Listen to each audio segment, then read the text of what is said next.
بسم اللہ الرحمن الرحیم نحمدہ ونصلی علی رسولہ الکریم اما بعد۔ محترم سامعین کرام، زندگی کی قدر، وقت کی اہمیت اور اس کا احساس آج ہم سب کو نہیں ہے۔ اس لیے ہماری زندگی فضول کاموں میں، گناہوں کے اندر، اللہ کی نافرمانی میں، وقت کو ضائع کرنے میں اور عمر عزیز کی قیمتی گھڑیوں کو یوں ہی گزار دینے میں جو ہے ہماری زندگی گزر رہی ہے۔ دوستو، وقت ایک ایسی نعمت ہے، زندگی ایک ایسی نعمت ہے کہ جو گزر جاتی ہے پھر وہ دوبارہ لوٹ کر نہیں آتی۔ ایک شاعر کہتا ہے لیت الشباب یعود یوما، کہ عمر عزیز کی جب بہاریں گزر جاتی ہے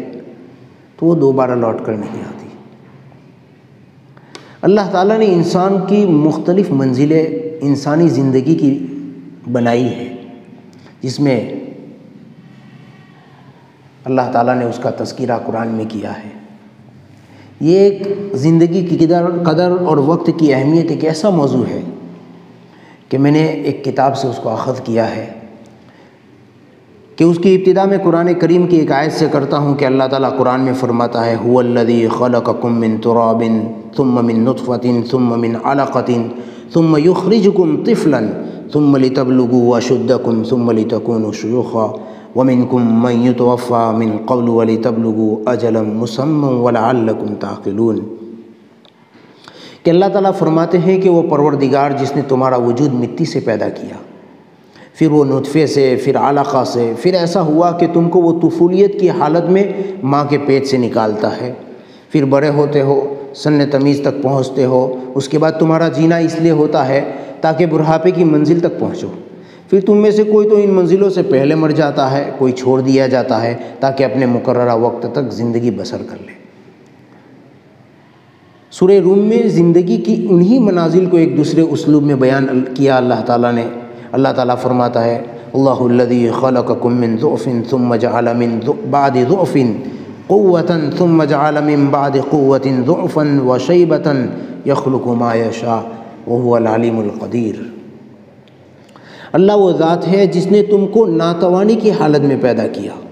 پھر ناتوانی کے بعد توانائی عطا کی،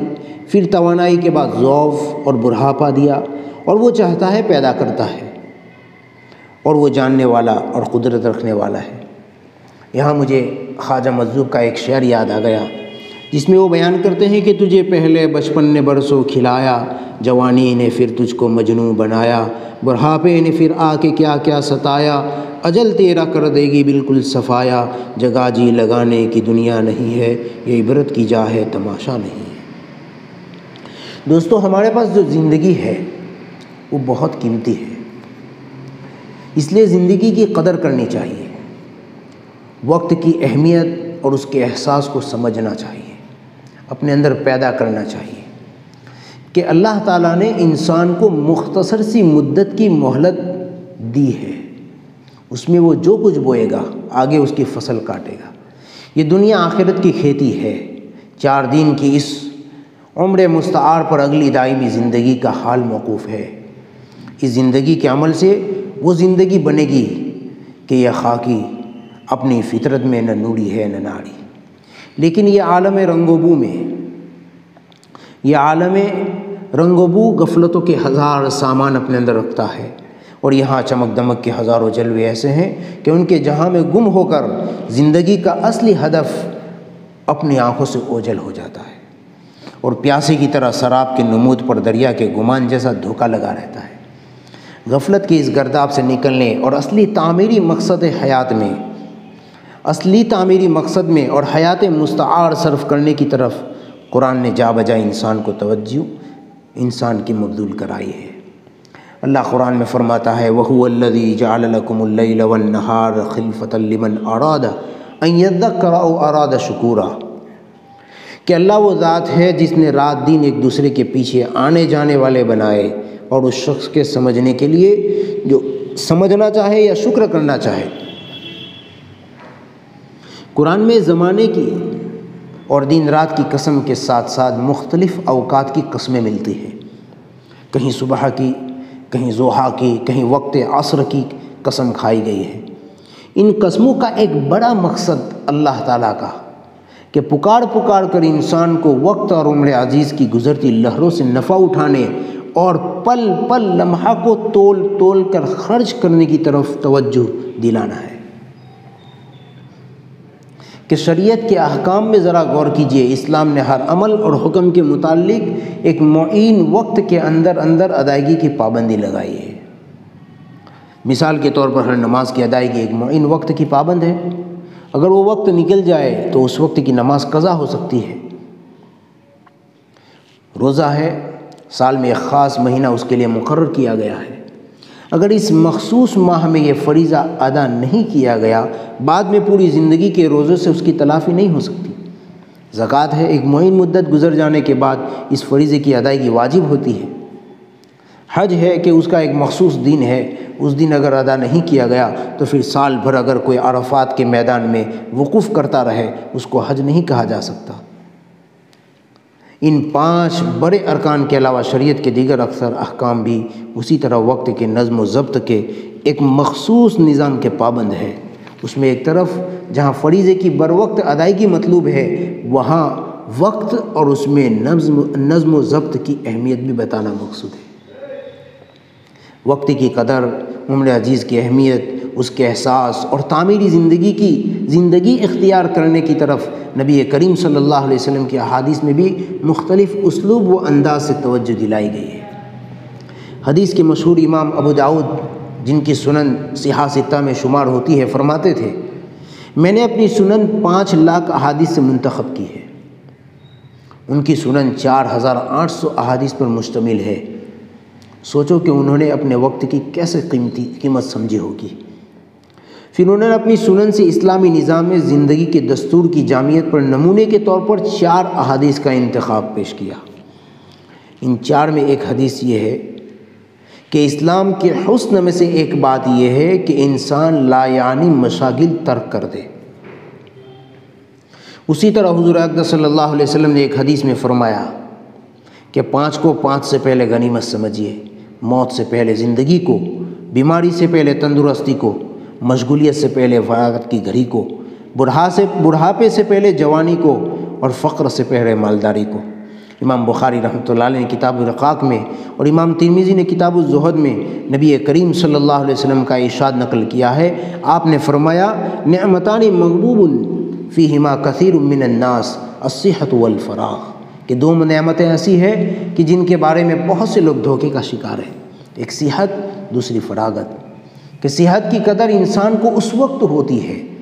جب بیماری کی تکلیف سر پر آ جاتی ہے۔ دوسری نعمت کی قدر ان لوگوں سے پوچھیے جو فراغت کی چند گھڑیوں کے لیے ترستے ہیں۔ دوستو، علامہ سیوطی رحمۃ اللہ علیہ نے جمع الفوائد میں ایک حدیث نقل کی ہے کہ حضرت صلی اللہ علیہ وسلم نے فرمایا، ہر روز صبح کو جب آفتاب طلوع ہوتا ہے اس وقت دین یہ اعلان کرتا ہے، اگر کوئی بھلائی کر سکتا ہے تو کر لے، اگر آج کوئی بھلائی کر سکتا ہے تو کر لے، آج کے بعد میں پھر کبھی واپس نہیں لوٹوں گا۔ حضرت ابوبکر صدیق رضی اللہ تعالیٰ نے یہ دعا کرتے تھے کہ اللہ ہمیں شدت میں نہ چھوڑیے، ہمیں غفلت کی حالت میں نہ پکڑیے، ہم کو غفلت والوں میں سے نہ بنائیے۔ فرماتے تھے کہ زمانے کی گردش اگرچہ ایک عجیب امر ہے، لیکن انسان کی غفلت اس سے زیادہ عجیب ہے کہ انسان کو اپنی عمر کے اس دن پر آنسو بہانے چاہیے جو گزر جائے اور اس میں اس نے کوئی نیکی کا کام نہ کیا ہو۔ حضرت عمر فاروق رضی اللہ تعالیٰ عنہ کی دعاؤں میں ایک یہ دعا یہ تھی، اللہم انا نسألک صلاح الساعات والبرکۃ فی الاوقات، کہ اللہ ہم آپ سے زندگی کی ساعات کی بہتری اور اوقات عمر میں برکت کا سوال کرتے ہیں۔ فرمایا کرتے تھے کہ میری طبیعت پر یہ بات بڑی گراں گزرتی ہے جب میں کسی کو بالکل فارغ دیکھوں کہ نہ وہ دین کے کام میں مشغول ہو اور نہ دنیا کے۔ حضرت علی رضی اللہ تعالیٰ عنہ فرماتے تھے کہ یہ ایام تمہاری عمروں کے صحیفے ہیں، اچھے اعمال سے ان کو دوام بخشو۔ حضرت عبداللہ ابن مسعود رضی اللہ تعالیٰ عنہ فرمایا کرتے تھے کہ میں اس دن سے زیادہ کسی چیز پر نادم نہیں ہوتا جو میری عمر سے کم ہو جائے اور اس میں میرے عمل کا اضافہ نہ ہو سکے۔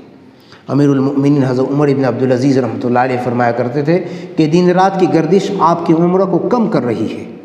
تو آپ عمل میں پھر کیوں سست ہیں؟ ان سے ایک مرتبہ کسی نے کہا کہ یہ کام کل تک مؤخر کر دیجئے، آپ نے فرمایا کہ میں ایک دن کا کام بمشکل کرتا ہوں، آج کا کام اگر کل پر چھوڑ دوں تو وہ دو دن کا کام دو دن کا کام ایک دن کیسے کروں گا۔ مشہور بزرگ حضرت حسن بصری رحمۃ اللہ علیہ فرماتے ہیں، یا ابن آدم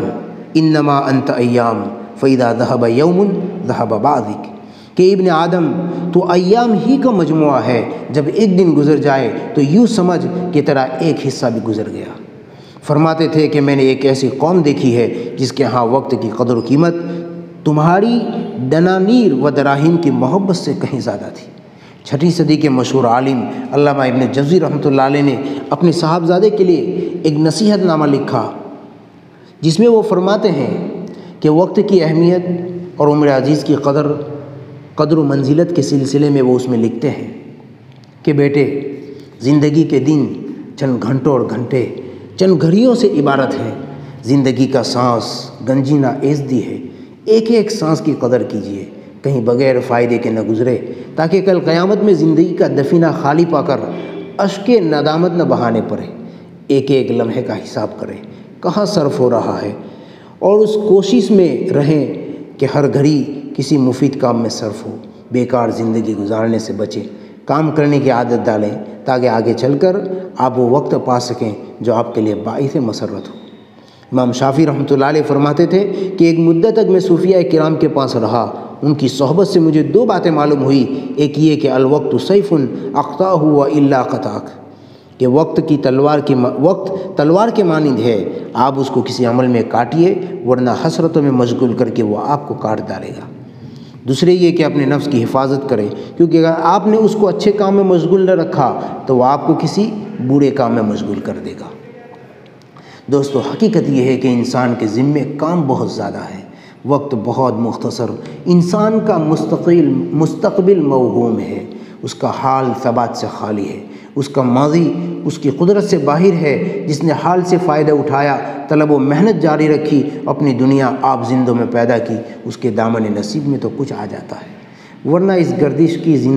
اس گردش کی تنگی دامہ کا کوئی علاج نہیں دوستو،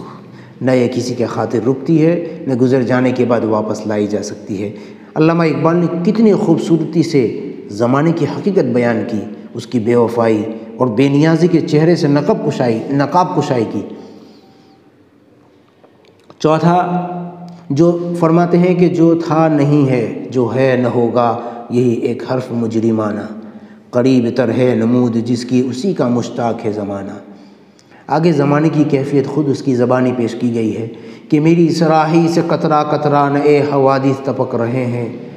میں اپنی تسبیح روز و شب کا شمار کرتا ہوں دانہ دانہ، ہر ایک سے آشنا ہوں لیکن جدا جدا رسم و راہ میری، کسی کا راکب کسی کا مرکب، کسی کو عبرت کا تازیانہ، نہ تھا اگر تو شریک محفل، قصور تیرا ہے یا کہ میرا طریقہ نہیں کہ رکھ لوں کسی کے خاطر میں شبانہ۔ تو دوستو، یہ ایک چھوٹا سا وقت کی قدر و قیمت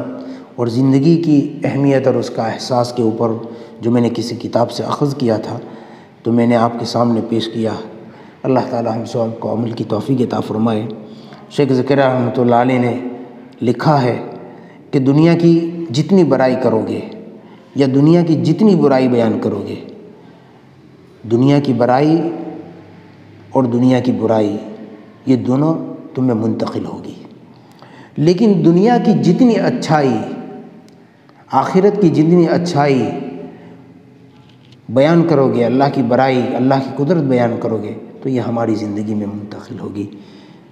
اسی طرح